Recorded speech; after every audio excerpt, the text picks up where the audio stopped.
রতন রাজকুমারীকে নিয়ে রাজপ্রাসাদের উদ্দেশ্যে নদীর ধার দিয়ে হাঁটতে লাগলো। হঠাৎ রাজকুমারী দাঁড়িয়ে বলল, আমি আর হাঁটতে পারছি না, আমার খুব ক্লান্ত লাগছে। একথা বলতে না বলতেই রাজকুমারী মাথা ঘুরে পড়ে গেল। আরে আপনি ঠিক আছেন তো?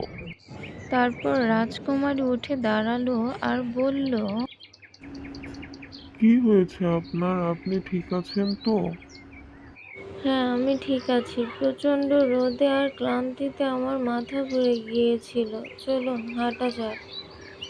তারপর তারা দুজন আবার হাঁটা শুরু করলো রাজপ্রাসাদের উদ্দেশ্যে।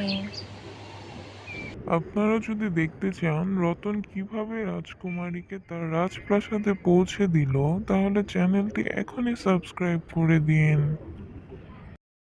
খুব শীঘ্রই আসছে রতন ও রাজকুমারীর পথ চলা।